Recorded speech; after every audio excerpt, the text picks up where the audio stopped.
Ultra 85 is out. I mean, Logic has dropped Ultra 85. We've been waiting for the album since 2017, since that yellow background on the Genius video. We've been waiting for the album. It is here. Logic's dropped it. In this video, y'all already know I've heard the album. I've made my own review on the album when I heard it for the first time, and I've gone through hella stuff in the Logic videos, updates and stuff, but in today's video, I'm not worried about all that. The album's out. Y'all have heard it. We're talking about the album track by track. Alright, I'm gonna go through the album chronological order, track by track, and I'm gonna give you guys my thoughts, honest opinions, and interesting takeaways from each and every track. I'm so happy the world gets to hear this, and I know I'm on here already fucking glazing and shit. I mean, I literally got this shit on, but like, bro, do I even have to say nothing? Y'all know exactly what I'm saying. Logic did it, bro. He fucking did it, bro.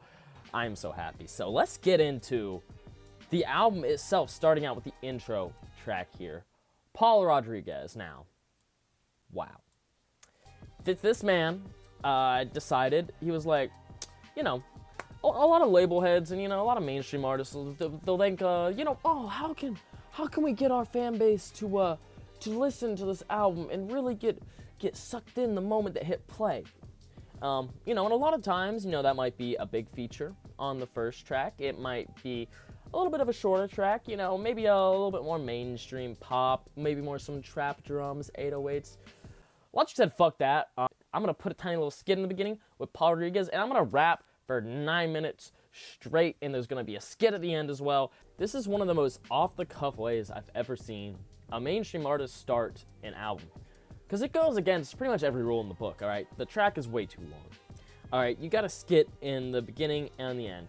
There's not a single hook on this 7-minute rapping extravaganza. I mean, and of course, it's just that old school hip-hop production. I mean, it pretty much breaks every rule in the book, and I think it's great for that, because it honestly, I mean, just getting thrown into the album, you are showing that Logic doesn't give a fuck about what is the standard, about what he's supposed to do, about what his fans expect him to do. He don't, bruh. And I think Paul Rodriguez is an incredible track to kind of encapsulate that. Now, moving on, we got Mission Control, T-Man the Wizard. Now, this was a song that was released as a single, so y'all have probably heard it, but it really does bring back kind of those old school kind of boom bap kind of vibes. I mean, it really does. I don't think there's much to say about this, because I do think it's kind of more of like a slapper, kind of banger, kind of single that was put out, but I do really enjoy the production and the way both of them, you know, did their thing on that. Shout out T-Man on the hook. Killing it, bro. T-Man shows up on here later as well, of course, so shout out him. Mission Control, I don't have much to say. I really don't, you know. It is a single, so I'm kind of brushing over it. Y'all already know. Deja Vu featuring DJ Drama. Another single. You know, we have a few single stretch right here. But, you know, I almost wish this one wasn't a single, because really listening to it in the context of the album, it's kind of insane. Y'all got to sit here. I really honestly wish it wasn't a single, because y'all got to understand, bro. That man remixed Fade Away, and he has DJ Drama on it. And it was great, in my opinion. You know, there was a little bit of controversy about repeated bars and stuff, but he really only repeated that first opening line, and then the hook at the end was repeated, because it's a hook. So, I've made a whole video on this track and my thoughts on it, but, you know, kind of encapsulating that is, I think it's a really crazy, I think it's a really good kind of homage to that track. As far as a single, I don't think it's like a sequel, overbearing sequel like a Soul Food 2 would be, but it's a little bit of a revamp, a little bit of a rebuild on that track, and it is appropriate for Ultra 85. It's about as appropriate as it could be for any album. So I wish it wasn't a single, because I do think it fits very strongly within like the actual runtime of the album. And I'm gonna skip over the skits just because the story's there, bro. The story's dope. I guess I'll say now, just the story is fire, y'all. The story, it goes through, it's a prequel to The Incredible True Story. We're going to get that whole sequel with the novel that's coming out soon. But the story's there. I'm not going to pick it apart. He's telling it however he wants to tell it. It's very interesting. It's very intriguing. There's some fire skits on here, whether they're part of the tracks or not. It's very cool. And I like that he did kind of split it apart. Fear, y'all know Fear, bro. This shit been out for over half a year. It's cool. You know, when the snippet that originally came out on the ATM website, I was looking very forward to the kind of like dance holly type shit. And at this point, I'm actually rekindling a liking for it. It's been out for so long. I listened to it when it came out and basically never listened to it again until, you know, recently with the album. I do think it sticks out in the album pretty much more than any other track here, definitely. And, you know, my main gripe with the track is I'm not a huge fan of the second half because, you know, I really wish it was like a God Might Judge situation where it comes back in and you get that high tempo kind of full through, but that's not what he wanted to do. And who am I to tell him what to do? But that is just my opinion. Definitely one of the weaker tracks in here, in my opinion. Next, we have Favela. Now, a little bit of some reused lyrics from the Inglourious Bastard tape, but 99.99% of people who listen to the album not even going to know what that tape is, let alone listen to it. So the actual instrumental and the actual verse that was reused was deserving. I think it's a great verse, and the instrumental is just insane. Of course, talking about Modern Warfare 2, Favela, that's the reference here, and he does kind of go later on in the album, talking about FaZe Clan has come up. He really does. This is the most Logic album. He encapsulates a lot of themes that Logic has kind of projected here and there over the years, but this is all at once. You know what I'm saying? But there's not much to say about Favela. I think it's hard. Moving on, we got Gardens 3. Now, the instrumental on this is interesting. We got this whole, like, kind of machine, kind of like, eater, I don't even fucking know. But it's some cool shit. And I enjoy it. I enjoy it. And I like that Logic kind of uses, like, the actual subject concept of the album here. He talks about Thomas and Kai, Aquarius 3. I think that's dope how he does implement it here and there in the music, but doesn't make it that much of a part of the music. You know what I'm saying? And he did that on The Incredible True Story. He's done on No Pressure, stuff like that. I really enjoy little things like that. You know, not one of the most memorable tracks on here. I think Favela Gardens 3 are good tracks. They're just not some of the more memorable tracks. And that's okay because we do have a lot of memorable tracks that kind of make it hard for every track to be memorable. I'm talking about the next track here, Ghost in the Machine, featuring Ade and Robert Ivory. Now, shout out Robert Ivory, fan on Discord. Logic did a stream one day where he was listening to fans' music, and he came across Robert Ivory, who submitted a song or two. And Logic was like, wow, this is amazing. I'm going to fly you out. You go get 2 features on Ultra 85. You go be on the Peanuts tape, and I'm going to feature on that too.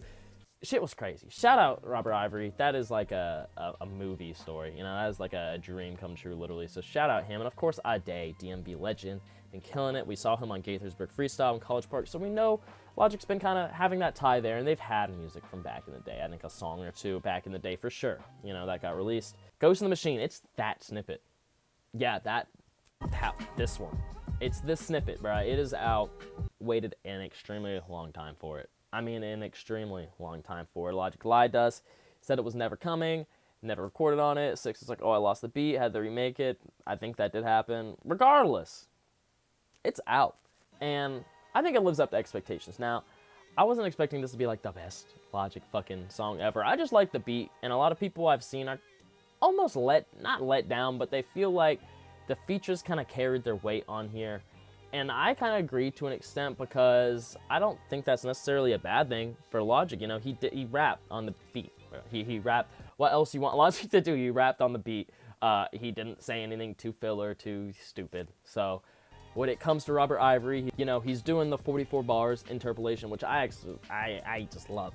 I loved hearing that brought back. Like I said, this was the Logic album ever. He's throwing little bits on it. And I like that it wasn't Logic delivering it. It was him delivering it because he did it in a new way. And it made sense with the track. And I must say, Ade, come on, bro. This shit, I just tweeted about this, but this verse from Ade in the outro of this track reminds me a lot of J. Cole's outro on Everybody, Africarian, that secret track. It just reminds me a lot of it. It's like inspirational, emotional, vulnerable. It has a very similar feeling to me. And moving on, Innerstellar with Lucy Rose, but y'all Logic fans know. If you see Lucy Rose in the feature, it's a banger.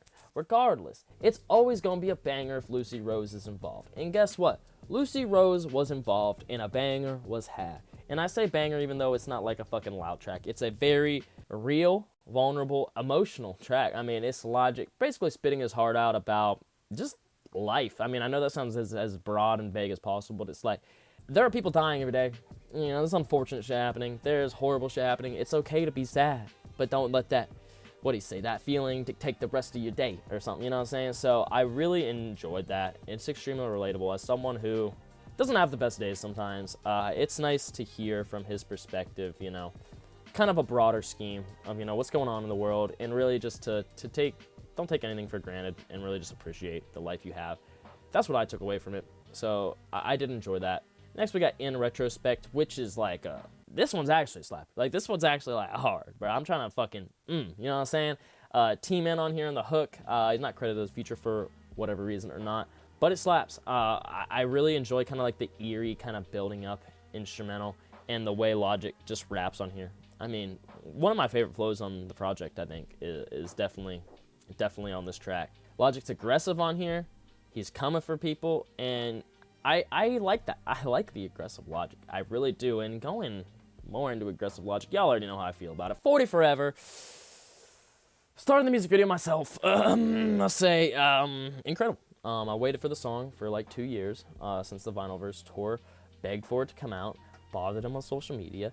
It came out. I was in the music video. I'm gonna stop sucking my own dick now. What I'm saying is a lot of people didn't like this track. Why? This shit slaps, bro. Do I got bias? Of course. But I think it slaps, bro. I genuinely think it's fucking hard, bro. That beat is some trap shit. And he's just... Day one. This is my day one. Fuck about it. What's fucking out window? It's fucking hard, bro. It's hard as fuck. Do I have bias? Probably. Next, we have Love Me, which is an interesting, introspective track. And I could be listening to this in the wrong context. You know, whenever Logic... You know, he said this since his inception, the mixtapes. Whenever he raps about, like, inspiring someone, a lot of the times he's talking to himself. I think this is a track where he's doing exactly that. And almost in a more blatant, obvious way, it almost comes off across like he is talking about himself. But I know he's also making the track so that other people, you know, can listen to it and they can relate. And he's just talking about, you know, like, literally what the title says. I want them to love me, bro. He talks about all the shit he been going through, all the issues he be having with acceptance and whatnot, and he kind of puts it in a very emotional way, and in a way that I thoroughly enjoyed. Next, we have what is arguably the best song in here, in my opinion, Teleport, bro. Finally, this bit makes sense. Logic, rapper. He be kind of sleepy sometimes, as most people and hardworking people do. They get sleepy sometimes. Me. You know what I'm saying? So how do I feel about Teleport, bro? I wasn't sure how I felt about the zzz part, like a lot of you guys seem to not be sure about. But let me tell you, it has grown on me a lot. I think it's funny, I think it's catchy, and then that second half of the track where he actually gets into the teleport scheme, where he says the words teleport and he teleports to a new point in his life. He tells you his age, he tells you what's going on, and it's like as someone who not only has kept up with Logic for his entire career, seen all his interviews, know what he's been through, but as someone who's read that memoir and like literally knows the guy, bro, this shit is hard to listen to an extent. I mean, he talks about, y'all already know, bro. He talks about some crazy shit on here. He literally does, and I think it's amazing, bro. One of the most, like, open Logic's ever been, but almost in, like, an aggressive way. One of the craziest flows on here. I think it is literally probably the best track on here. I mean, it's top 3, without a doubt, in my opinion. This shit's crazy, and released on 8/5, you know, a little bit of a single before the album, so I'm sure y'all have had some time to sit with it, but wow. Fucking wow. And next is another song I'm gonna just fucking say I got biased towards because I fucking love ZelooperZ, but Antidote with ZelooperZ. You know, this song's been out for a while with a different instrumental. It came out as a single to the Inglourious Bastard tape, and then Logic took it off the tape upon full release, but the song was still floating out there. And this is an updated instrumental. That's the only thing that's different about it. But fuck, bro. I didn't think it was possible to make that song more hard than it was, but he definitely did, bro. He definitely did. I mean, that bell, ZelooperZ. I've seen a lot of Logic fans shit on ZelooperZ be like, what the fuck? Why you sound like that? Why he flow like that? It's like, I'm going to say something a little rude, bro. That is why I can't take all y'all's opinions seriously, bro. Because I'm a music hip-hop fan before I am a Logic fan. And y'all know that. He knows that. Everyone knows that. But my thing is, like, ZelooperZ is, like, objectively in the greater hip-hop scheme of, like, hip-hop fans who enjoy music, one of the most creative, interesting, fucking unique, fucking forward-pushing, like, everything you want in an artist, ZelooperZ is. And ZelooperZ just encapsulated the sheer energy the track needed. The sheer fucking aggressiveness, he fucking channeled that shit with the way his voice is, bro. Have y'all ever heard Young Thug, bro? He be talking weird. That's kind of his thing. That's why he's the GOAT. ZelooperZ is no different. He could do everything. I'm sorry. I'm just defending ZelooperZ here because I've seen time and time again Logic fans shitting on this song only because of ZelooperZ's performance, and I gotta take a step back sometimes and realize some of y'all Logic fans just listen to Logic. That's cool, bro. But ZelooperZ is the GOAT. Y'all are not gonna disrespect him. But if you don't like it, that's cool. I just want to get on here saying that, bro, because y'all don't understand the significance ZelooperZ holds, bro. Detroit legend, bro. Bruiser Brigade. Fucking Danny Brown. Fucking Earl Sweatshirt. All the shit, bro. Y'all know, bro. I mean, y'all don't know. But I know. And y'all should know, bro. Anyways, moving on, bro. We got the final little stretch here in the album. It's an incredible stretch. Once Upon a Time in Hollywood. Just a very Tarantino. You know what I'm saying? I'm just off the title, obviously, that movie. It's a very Bobby Tarantino type thing. And I don't mean Bobby Tarantino like the trap sound. I mean Bobby Tarantino as in Logic talking about Tarantino movies.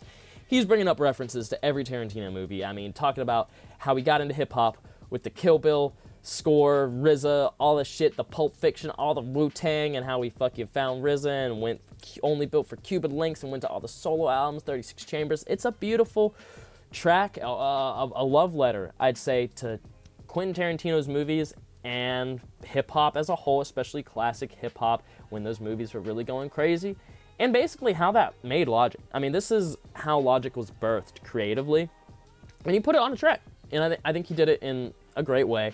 I will say, it doesn't quite stand out to me as some of the other tracks. I do think it's a little bit more of like, you know, a low-key track. I mean, I'm saying there is no filler on this album because of tracks like this.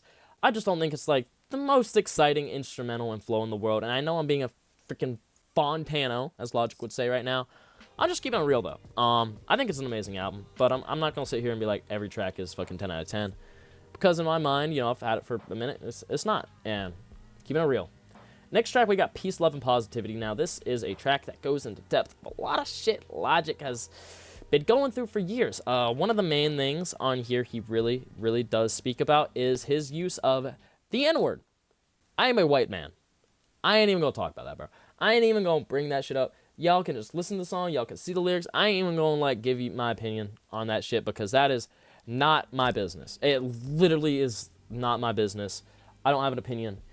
Even if I did, it wouldn't matter because guess what? It's not. That's black folks' business, right? It really is. But I'm sure there are going to be some narratives and a lot of conversations spawned from this track. So if y'all don't know what I'm talking about, just listen to the track, read the lyrics, because he really does go into detail about his race more than ever. And Logic has not always talked about his race like people like to make it seem like he does. And this is the one track on the album where he really talks about it. You know, so everything else on here is not bad. Is what I'm trying to say. So if you really want to dive into that subject deeper than Logic ever have, and I think my only opinionated thing I'll say is I think he articulated himself better than he ever has on that subject.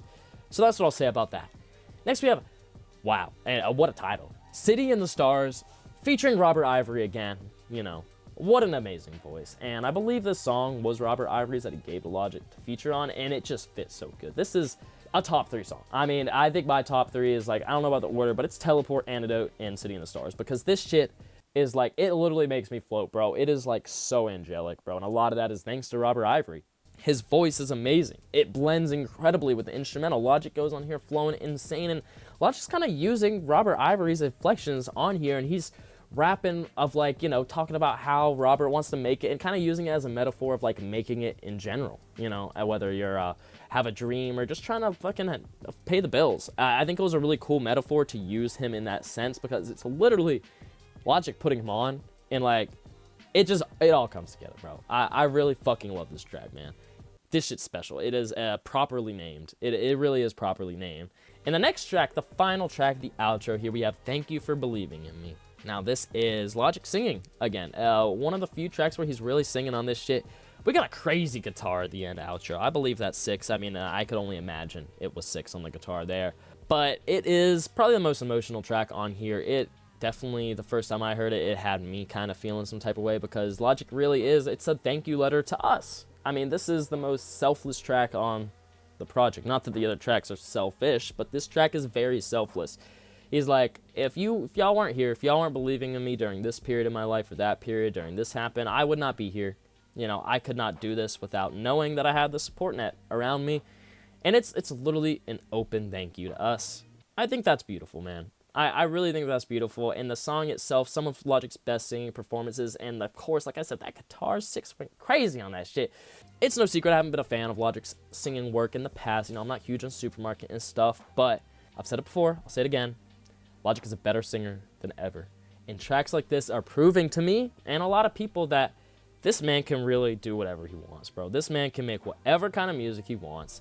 He gonna find a way to make it sound good as long as he has some time, bro. As long as he has some time to perfect that sound, he will not disappoint. And let me tell y'all, Ultra 85 did not disappoint me.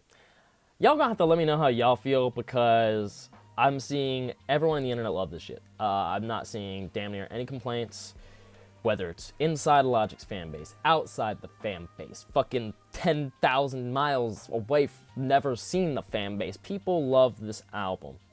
And real music will always speak for itself. This is some real music, y'all. I'm not gonna sit here and give this album a number rating. I'm not gonna sit here and say this is a this out of that. I don't give a fuck, because I just went through every track and told me how I felt about every track in context of the album. And now y'all know how I feel. I have my old reviews still up, but this is probably the best album I've heard this year. It is one of Logic's best albums. Logic had promised me this album would be top 3 before I knew it was Ultra 85. I told him I don't know about that to his face. I can say at this point, I still don't really know about that. I think it's top 4, bro. I think Under Pressure and Incredible True Story, and Logic's talked about this before, he hates it. He hates what I'm about to say, but then the nostalgic factor is always going to keep those albums where they are in my heart. They really are, and as far as the quality of the album and stuff, is No Pressure and Ultra 85 better, objectively speaking, music-wise, you know? Yes. However, that nostalgic factor of those other 2 albums, Under Pressure and Incredible True Story, are just here, bro. Here. And I know Logic, you're probably gonna see this, and I know you don't like when your fans say that, but like, there's probably a reason you like 36 Chambers so much, bro. And I know Wu-Tang have, you know, it's rare that they get together, but whenever they do, they probably feel like that work, you know, they've learned a lot since then.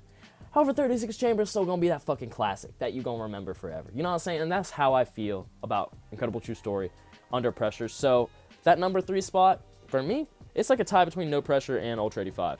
I mean, I'm gonna have to sit with this album for longer to see how I feel, but I think both of those albums kind of encapsulate themes. Imagine you take all the best parts of everybody and mix it with No Pressure, and then mix it with Incredible True Story. You got Ultra 85. This shit could be top 3, 4, whatever, I don't know, but my point is, Logic is fire, bro. He been fire. Anyone hating on him can fucking... That's all I got to say, y'all. I need to get on this video, record this shit for y'all.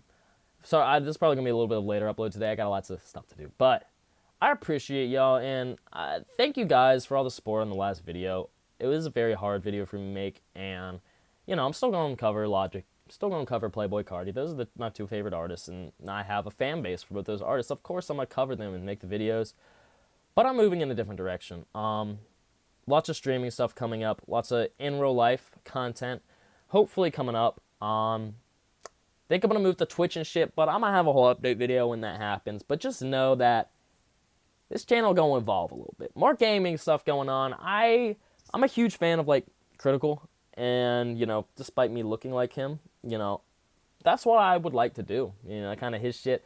It's kind of what inspired the simplicity kind of aspect of my videos. So that's kind of what I'm looking to do in the future. But I wanted to leave that in the end of the video just to give you all a little bit of a update of how I'm feeling in my last video, because I'm still not doing completely good, but it's shit like this that it makes it worth it. So thank you guys so much, and shit, let me know your thoughts on Ultra 85, bro. Did Logic do it? Let me know, bro. Let me know. But if you guys are watching, make sure you like, subscribe, comment, hit the bell so you don't miss any videos, updates, anything like that. Go in the description. Follow my TikTok, my Spotify, my Twitter, my Instagram at that weekly updating new music private playlist, and join my Discord down there too. And yeah, it's from Bryce. Peace.